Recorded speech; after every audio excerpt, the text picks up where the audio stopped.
I'd like to introduce our keynote speaker for this morning. Nicola Matthews is a senior architect in Build Heritage Policy at the Department of Housing, Local Government and Heritage. She's also the national contact for the new European Bauhaus.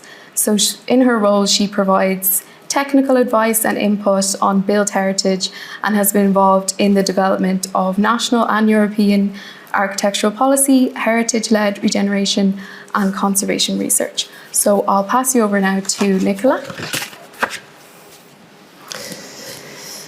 Good morning, everybody. Nice to be here in person. And thank you for coming along on such a beautiful weekend. I would like to extend my thanks to Ciara Gibbons and the Strategic Initiatives teams in Lagos for inviting me to open this conversation and contribute to the discussion on the conference theme, Our Future, Beautiful, Sustainable Together, Schools and the New European Bauhaus. I'm delighted to provide this keynote talk in my role as the national contact point for the new European Bauhaus, which I've become familiar with through my work at a European and a national level. My presentation is going to explain the origins of the new European Bauhaus and the importance that the EU Commission is placing on its implementation for the future recovery of Europe and its transition to a sustainable continent by 2050. I hope to provide you with an insight into the recent development of the first European architectural policy and how it has informed the development of our own national policy on architecture, which we have been working on in recent times. And this is soon to be launched. How our national policy has embedded the values of the new European Bauhaus and how we see the values of the new Bauhaus being integral to the successful implementation of our national policy on architecture. Reading the programme for the etwinning conference, I understand the impetus for the theme arose from the impacts of COVID on the educational sector and how it had to quickly adjust to new ways of working. Working from home myself, I could see at firsthand the challenges of transitioning to virtual working online and online education, and how these new ways of working may have posed both significant challenges and benefits for students of varying abilities and with different learning approaches. As a mother of a junior student, I was fully versed in the curriculum for the year and revisited the exam experience by the end of lockdown, much to my surprise. I have a few grey hairs to prove it. I was struck at the time, however, that this new way of learning was characterised by the speed of adaptation by both teacher and student, but also constrained on occasions by the limitations of domestic IT setup and infrastructure. With the benefit of time, there's no doubt that while there were disadvantages from lockdown and remote working, there were also positive outcomes that merit further consideration. It's this context that I've been asked to shine the light on the potential of the new European Bauhaus and the possibilities it offers to highlight the importance of a high-quality learning environment which can bring future well-being and prosperity to us all. So now I'll move the slide on.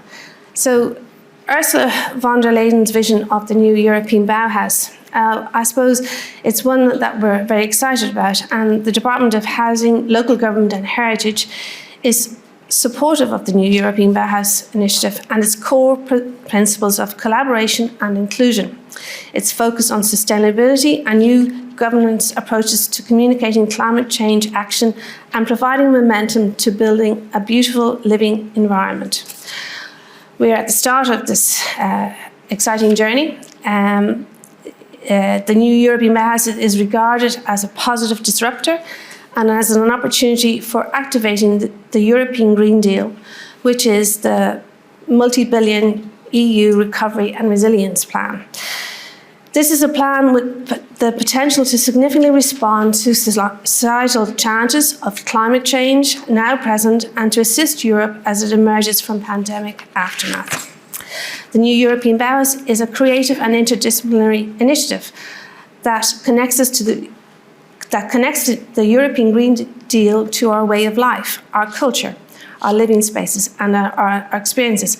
And in this, I just want to explain that while it might seem that it's very tentative or not fully formed, that's quite a deliberate decision by the new European Bauhaus organisers, because each member state has a different culture and a different way of approaching things. And that's why at the moment we're in this kind of, less formal, less structured process of adapting and embedding it into our way of life.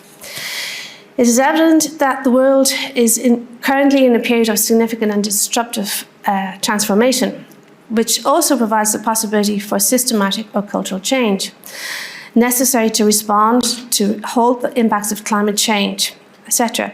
The reduction in the production of CO2 is a priority for society. It is imperative that each citizen can visualize their role in the decarbonisation process in order for us to make meaningful progress on the journey to becoming a carbon neutral continent. The communication for change to be transformative and just is integral to the implementation of climate action plans. A new culture co-created by each citizen that aspires to leave no one behind is necessary to achieve this.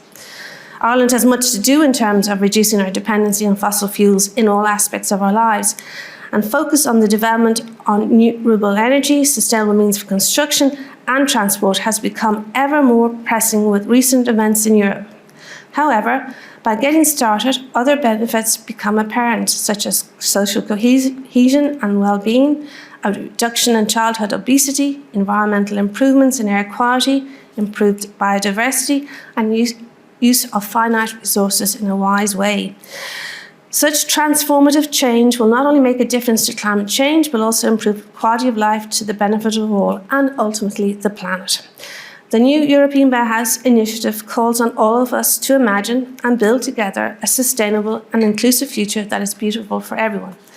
And in this regard, it's no accident that the new European Bauhaus is starting with an educational approach.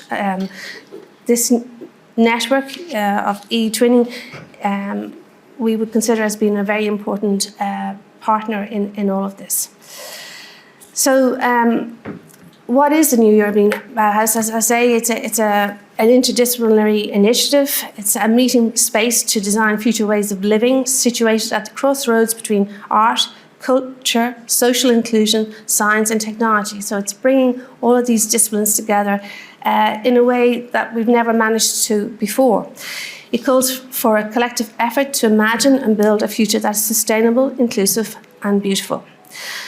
From Ursula von der Leyen's perspective, the new European Bauhaus project is one of great interest to her. She sees it as a project of hope, of recovery.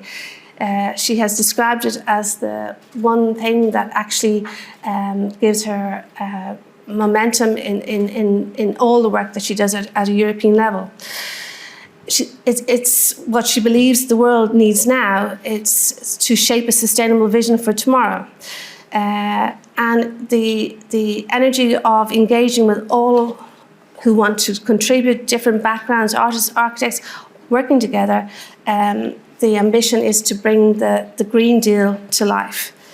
A different and an exciting time and to look forward to.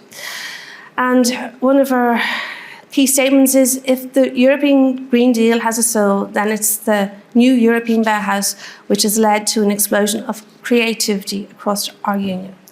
So the approach, as you can see, is global, local, participatory, transdisciplinary, and it really is from the big to the small, from the small to the big.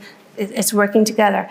And I think the themes that for transformation may be of great interest to schools in general: reconnecting with nature, regaining a sense of belonging. That was certainly something that we saw very much in the department, that people really reconnected with their places, their heritage, their natural heritage, their built heritage, archaeology during the pandemic lockdown. Prioritising the places and people that need it most. So leaving nobody behind is a really important part of it, and how we can include people of different backgrounds, diversity, abilities, that is very much at the heart of this. shaping a circular industrial ecosystem and supporting life cycle thinking. We have a heavy lift to do in terms of addressing climate change, and I see schools as being integral to changing the focus on just on how we educate children now. We need to be looking in a wider way at digital innovation and the like. So, as I say, the new European Bauhaus is seen as a transformational project of our generation, and it's to be co-created, fresh, inclusive and creative.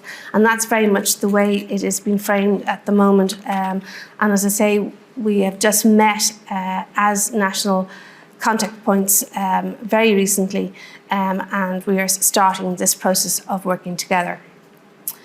I just wanted to give you an idea of how we're going to implement the new European Bauhaus in our national policies.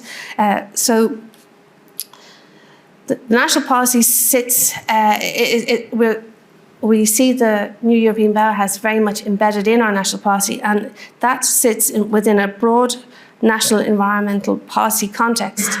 You see the Climate Action Plan, Sustainable Development Goals, Heritage 2030, Housing for All, Town Centre First. Our Rural Future, national obligations under the EU Water Framework Directive, and sectoral national strategies such as the National Biodiversity Plan, Heritage Ireland 2030 and Culture 2025. There's a lot of reading in all of that, I can assure you. These regulations, policies, programmes and strategies respond to European and international commitments which have been put in place to address social and environmental challenges. Government and EU initiatives have set strategic objectives for compact growth, strengthened rural economies and communities, urban and regional redevelopment, carbon neutrality, climate resilience, enhanced immunity and heritage, sustainable management of water, waste and other environmental resources, and sustainable mobility. And really the opportunity is to try and bring these together in a meaningful way and to communicate them to people, and that is where we see the new European Bauhaus assisting. The built environment requires significant investment to meet current and forecast population growth, 5.7 people by 2040. Therefore, Ireland must repurpose, reuse existing buildings, public places and infrastructure, adopt new construction techniques and materials, improve living standards and accommodate new developments while making the transition to a sustainable, circular economic society. The success of this transition is affected by a range of issues, including affordability of materials, energy, etc., low levels of built environment research and development, sustainable technologies, construction capacity, and lengthy development timescales for development.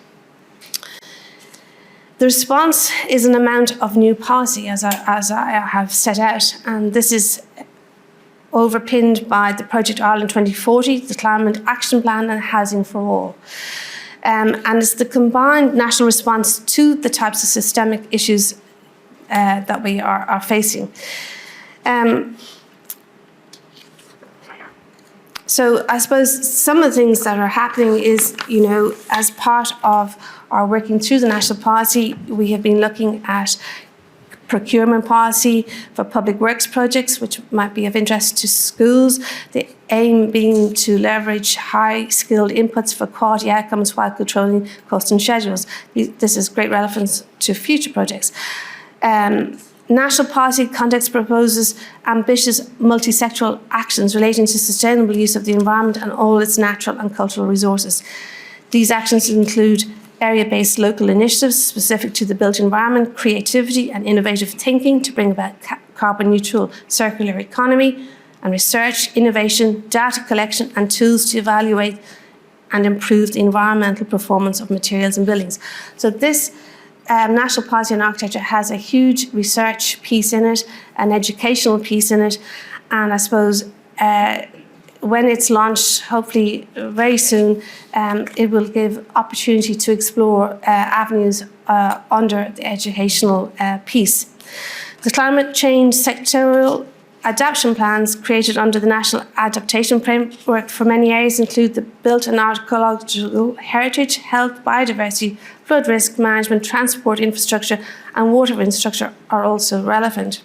And then finally, architecture is an art form as well as a practical technical undertaking. Culture 25 has 3 principles, all of which closely relate to our national policy on architecture: the value of culture and creativity to the individual and society, including through a sense of place, supporting creative practice and cultural participation, and cherishing our cultural heritage. And culture is another key objective of our national policy on architecture.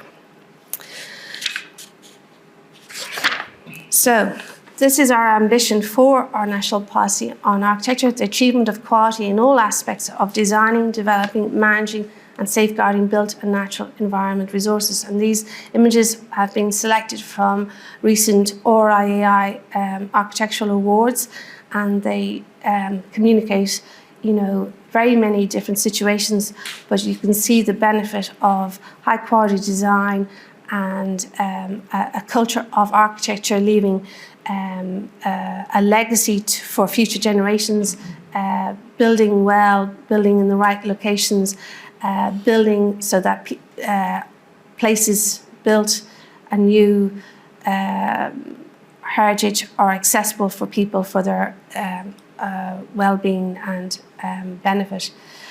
And the vision is, as I say, to be led from the front by public service, and will have embedded in it a quality agenda that is based on knowledge gathering, creativity, working in a circular way and an inclusive way, and all in all shaping a more sustainable built environment for everyone.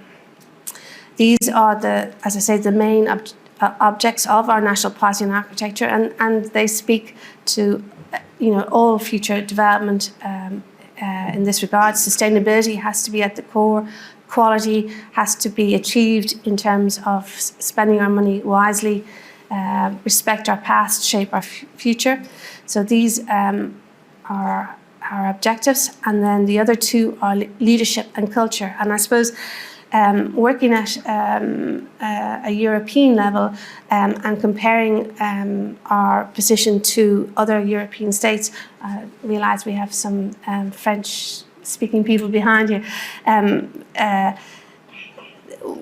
We have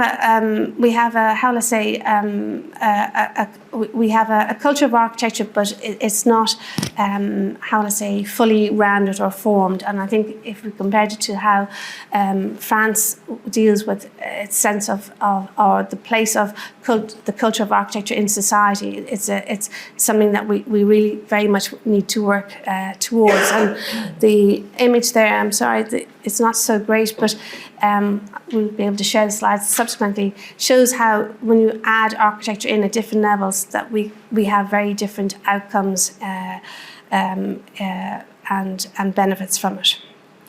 So these are our priority actions, creating a feedback loop for people to benefit from. So that's something that would maybe inform the future design of schools, for instance, the embedding of design quality criteria, and I want to give you a little bit more information about that in a few minutes. And the policy on architecture very much tries to analyse what are information gaps and what we need to know about doing things differently in the future. The top right is the Nano Nagle building in Cork, which was a former institutional set of buildings, and rather than abandoning them, they have been repurposed, reused as a community hub. A new school of architecture has been included there. But the history of the place has remained and stayed with the story or the narrative of the reuse of the building. And the bottom right is the Dublin Civic Trust recently acknowledged Europa Nostra award-winning project. And why I put it in is that Europe is intent on prompting the reuse of buildings, the repair them in a sustainable way so that they perform better in the future. And that would apply equally to existing school stock that we have in the country. So the development of the national policy on architecture took place in the context of the recent European initiatives such as the Green Deal, the Recovery Plan, the Urban Agenda, and Ireland participated in the OMC group on high quality architecture in the built environment for all, which was the specific gathering of member states to work on this particular area.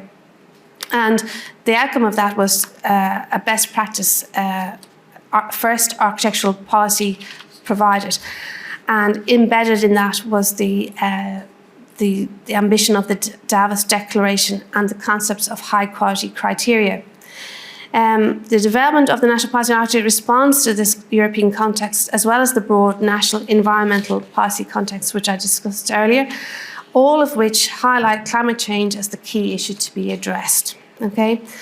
As part of the consultation for the development of the national policy of architecture, the department hosted a new European Bauhaus conversation. We recognised, even at that stage in 21, that this was going to become an important agenda for Europe. And we produced a document on that, and I can make that link available for you as a resource. Ola Murphy, who is an architect from Ireland, was invited to become one of the co-creators of the new European Bauhaus, and she spoke at our workshop. And she stated, imagine a Europe that supports, cares for, and listens to those less frequently heard. One that renovates existing buildings to make homes, schools, places of culture that are carbon neutral, beautiful, and distinctive. One that builds resilience to extreme weather events using nature-based solutions. One that attracts people of all ages to live good quality, socially connected lives. And I think that's really a very useful way, a very nice way to sort of communicate what our hope for the new European Bauhaus might be. So this is my last slide on the policy on architecture, but I put it up because one of the big jobs that we see the new European Bauhaus doing for us straight away is communicating the vision of a national policy in architecture. And on the right-hand side, you can see the Panorama Netherlands, which is their architectural policy, which has been established. And basically, it is an installation that has travelled the country where citizens can stand in the middle of a panoramic scene and see their country and what it will look like in 20, 30 years, how architectural design will influence how water is managed, how they'll deal with flood, how they'll deal with climate change, what kind of buildings they will live in, what is their built environment going to be like. And I suppose that struck a chord with us very much in terms of typically we will produce policy, but we actually, to get people to take it off the shelf and use it is the challenge. So in this instance, we hope to develop, I would say, very interesting digital information for communicating the policy to a wider audience in Ireland. And we are going to use Grafton architects, who are the cultural ambassadors for architecture, to assist us with that communication strategy. So watch this space, as they say.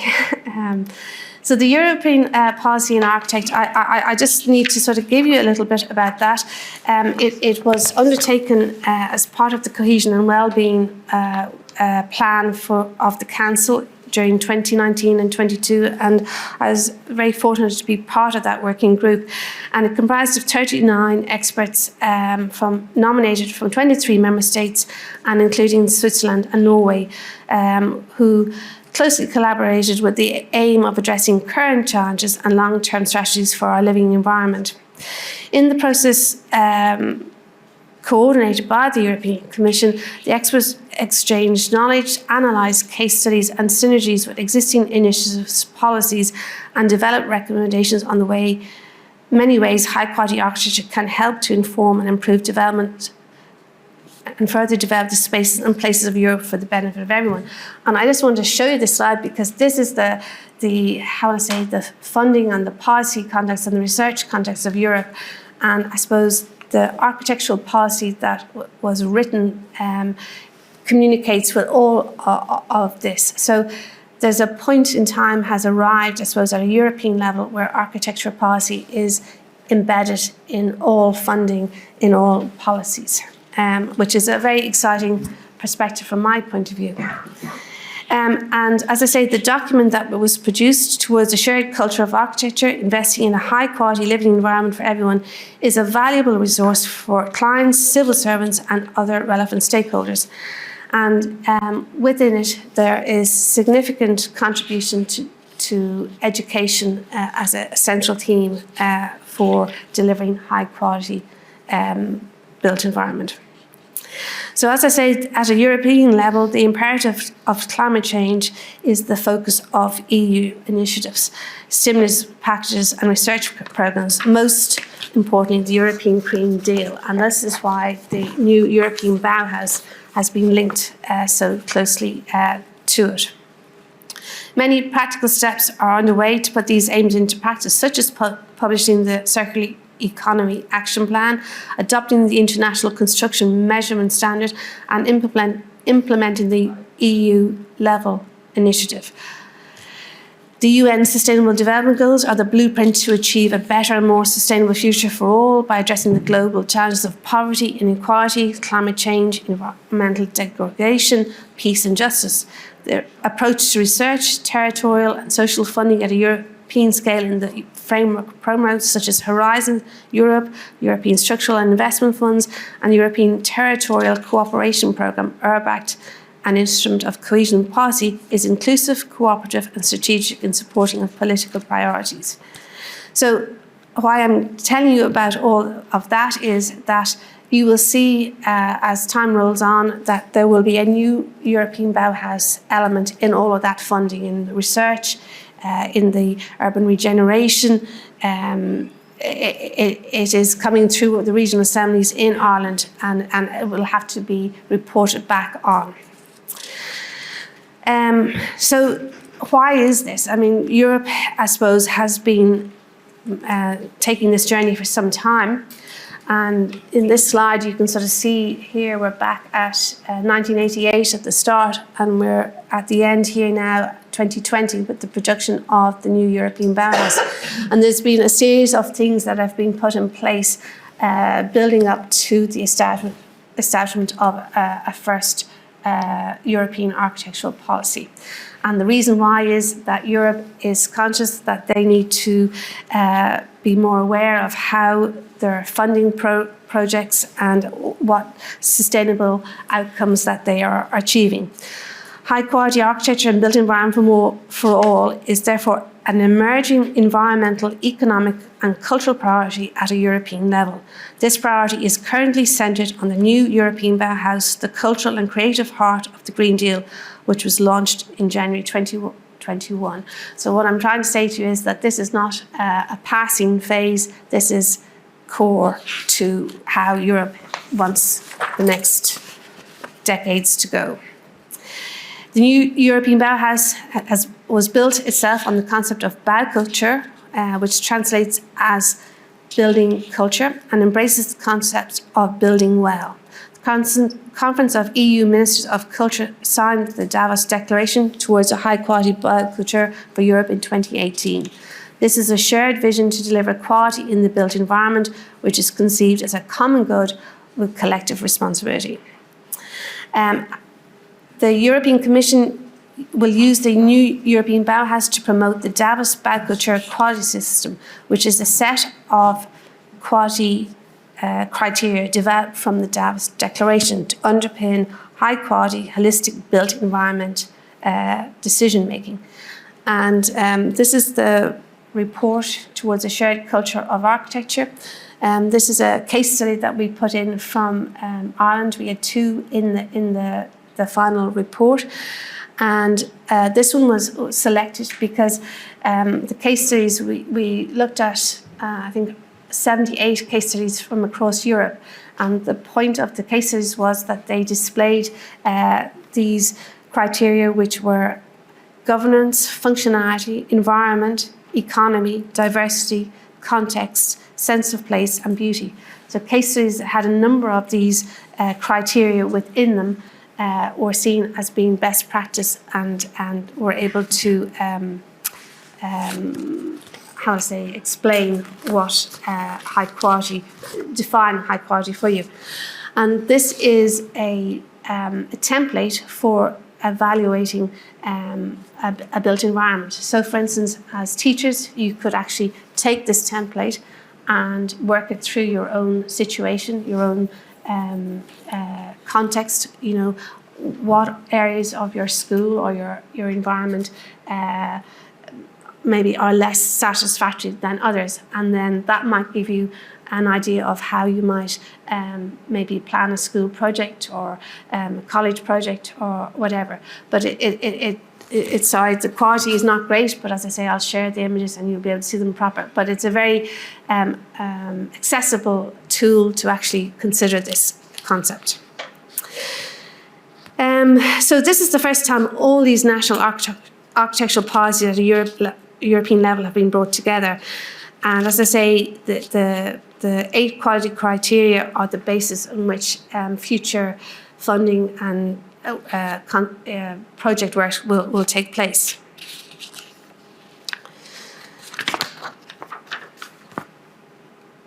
So now we get on to the bit where you probably will be more interested, but I had to give you this background to it. So this is the new European Bauhaus, and what is it starting to look like? As I say, I've only been recently made the contact point for the new European Bauhaus, but we have a number of already established partners of the new European Bauhaus. So on the left here you have the RIAI, in the centre you have the Irish Architectural Foundation, and more recently brought to my attention is Charm EU, which is a network of colleges. So as I was talking to Kira about this conversation this morning, I have stressed to her that we are at the start of a process. And how the new European Bauhaus works is that they are trying to get each country to build a network of expertise and partners from all aspects of life.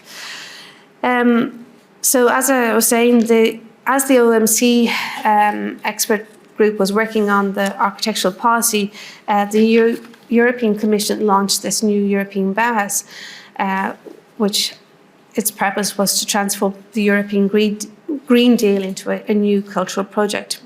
And as a result, the new European Bauhaus has a considerable intersection with the conclusion of the OMC report, calling for architectural quality and design thinking as the key contributors to transforming our built environment. So the new European Bauhaus initiative aims to create a design movement integrating simultaneously the 3 dimensions that I've spoken of: beauty, sustainability, and together. And the OMC report that we worked on very much fed into the co-design phase of the new European Bauhaus and informed the strategic vision for implementing the Green Deal, which is now to be based on comprehensive culture-centred approach on how to design the places in which we live and how to ensure that the legacy that society leaves behind is of value.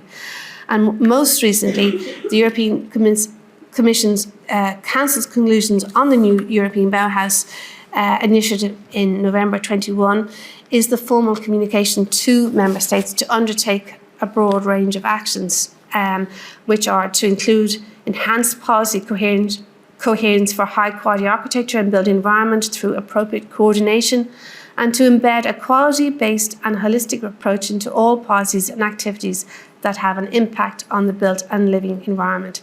And our response at a national level will be to implement the new European Bauhaus, as is explained, through our national policy on architecture, which is to be soon launched. And as I say to you, it has a very key educational piece in it. So in the co-design stage, which took place over 2020-2021, the new European Bauhaus made a call for people to put forward examples of projects and work that they had felt that spoke to the new European Bauhaus values. And you can go online and you can look at this website, the new European Bauhaus website, and you will see a selection of projects which may be of interest to your own work. And what I really want to do is just show you other things that are there. This is the new European Bauhaus Collective, which participated in that co-design phase, and it has demonstrated this multidisciplinary way of working and brought multidisciplinary people together to inform the co-design phase. So, for instance, identifying and collecting best practice examples and innovative projects, making a professional network, offering knowledge and expertise hub. It's there if you want to access it. And the big part of the new European Bauhaus is the development of an online lab. So as Ireland develops a larger community of practitioners and people involved in the new European Bauhaus, they will be able to see projects that are taking place within the new European lab. And I suppose from the advantage we would see with this is that in previous policies on architecture, where we had some very interesting research and outcomes from it, people hadn't got the access to it. And I think this idea at a European level of being able to bring all this expertise from across Europe together and making it accessible to people is a really positive move.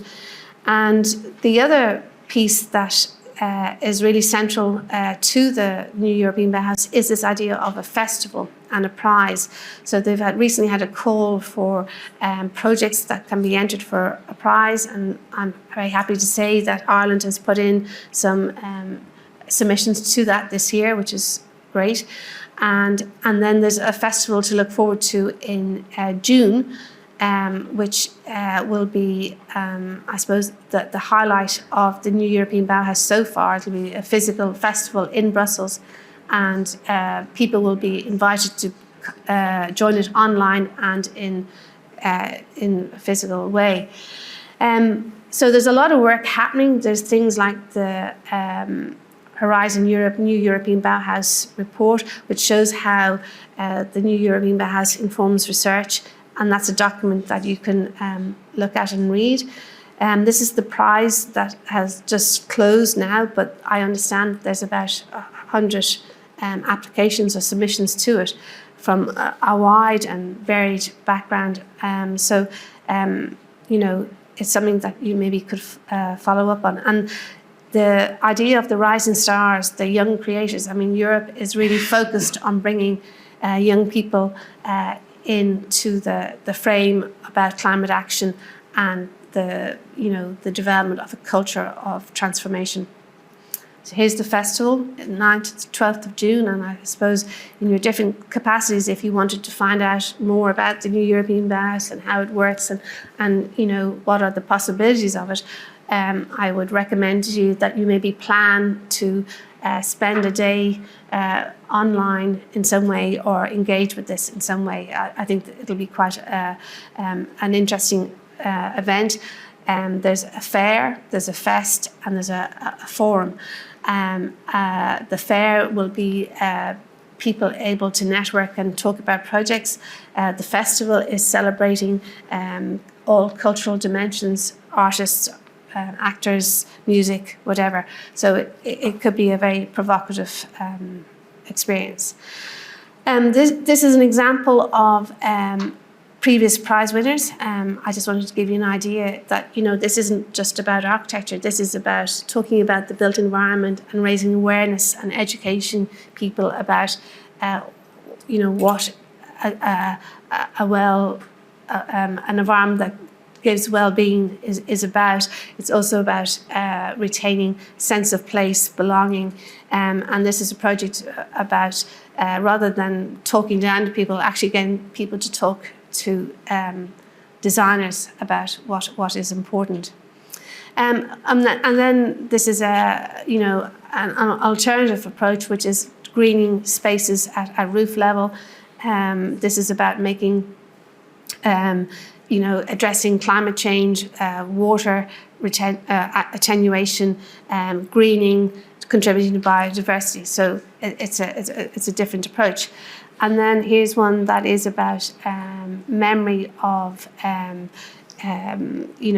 digital museum. So making accessible the history of a place that maybe people have forgotten how and it can be a difficult history, but it's using digital technologies to achieve that.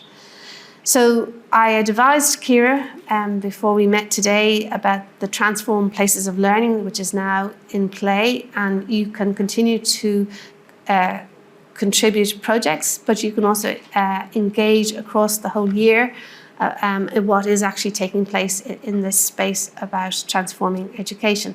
So what they're looking for is places of learning, ways of learning, and relations with the local community. And they give examples of, here's the Aalto University campus, which is on the basis that it's for the whole community. It's not just for the college community. It has a significant after college curriculum that the local community can access. And then you maybe have more specific projects like teaching climate change, or bottom right, a project that engages grandparents in the school in a way that benefits children.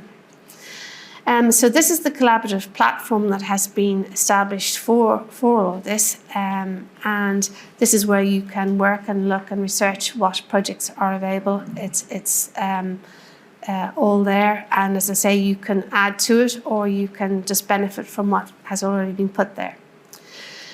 So I'm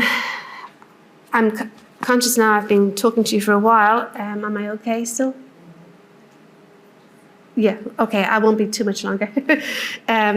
Just striving for, Maria Gabrielle, striving for a vision of better quality and inclusive education and training is by no means limited to the COVID-19 context. There's an opportunity now to learn and move forward from the most recent experiences. And I suppose I just wanted to maybe give you some ideas that you could possibly pursue. This is the Salvos project in Finland. Finland contributed hugely to the OMC report. You can read more about this in the OMC report.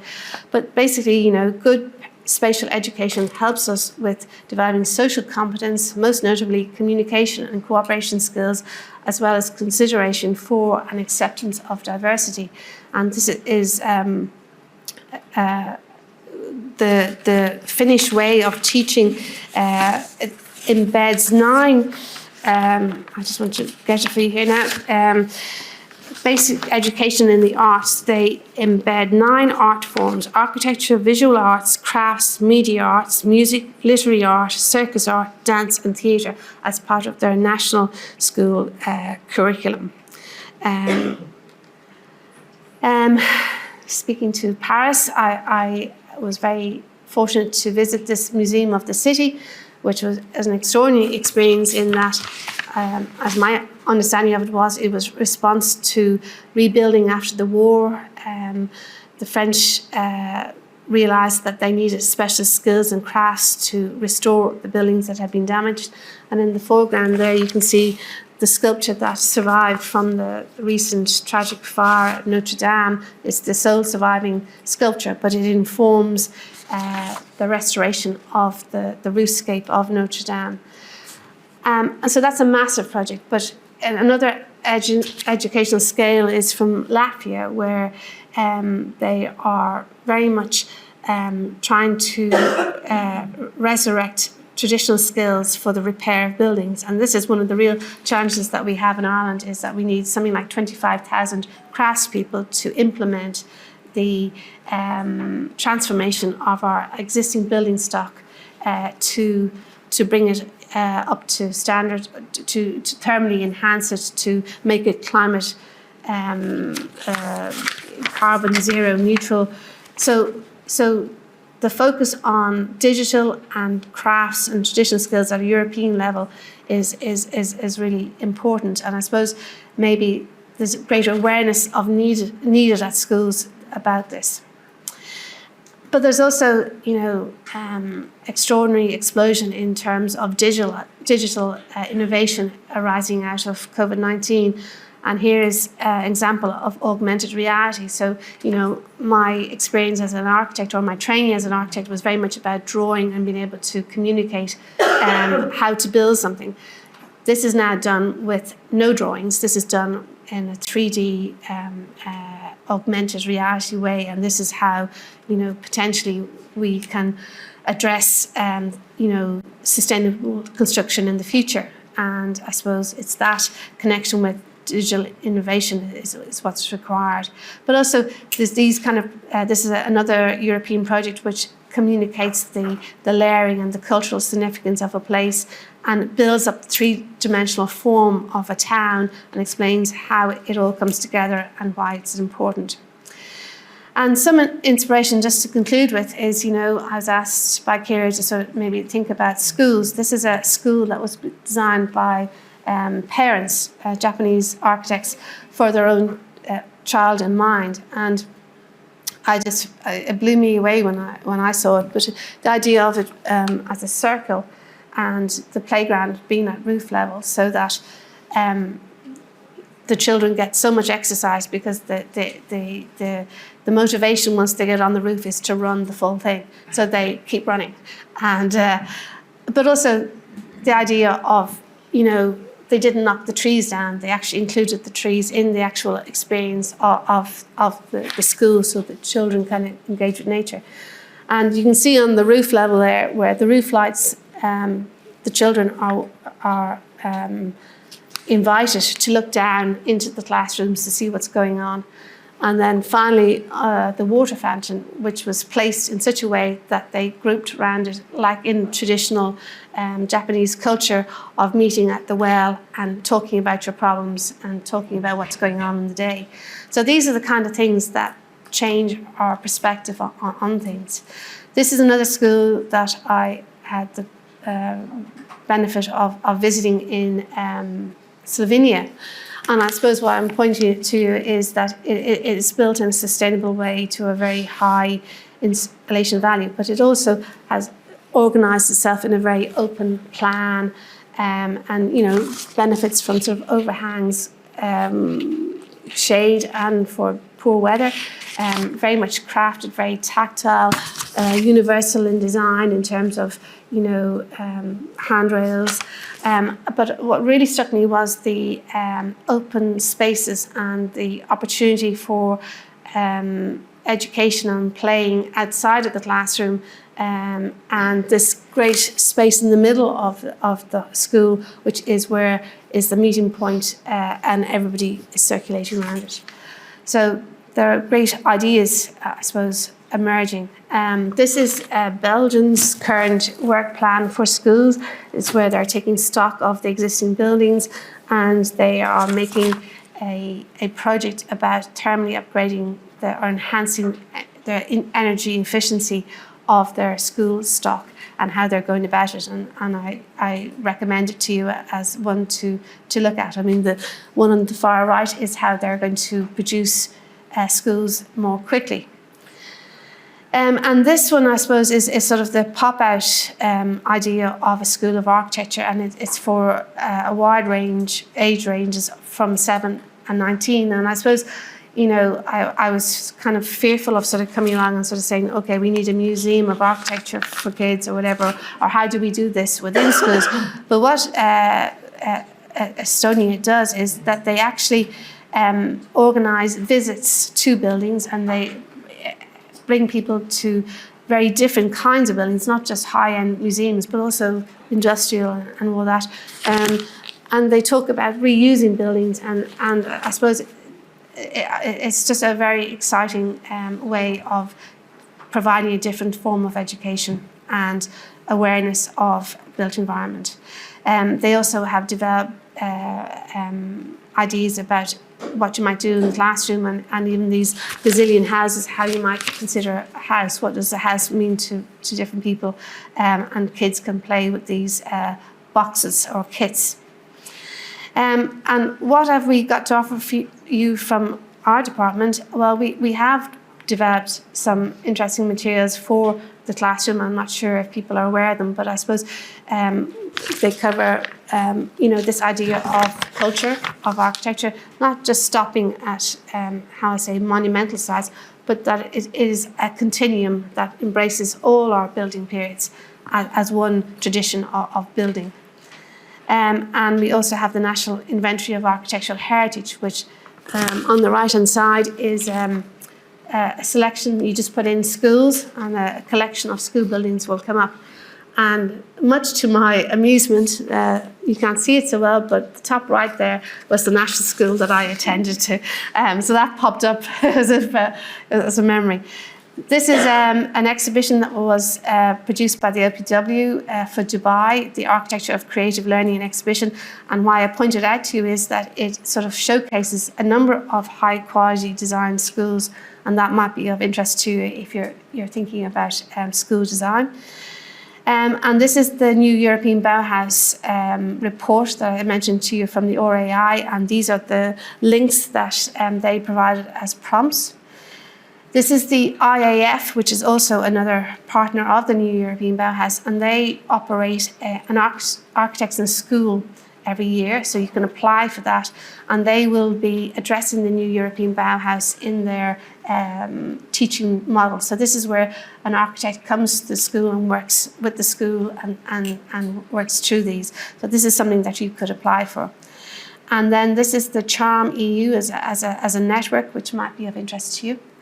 And I suppose this is a project that's now ongoing in Limerick, where they are getting funding under Horizon Research on the new European Bauhaus.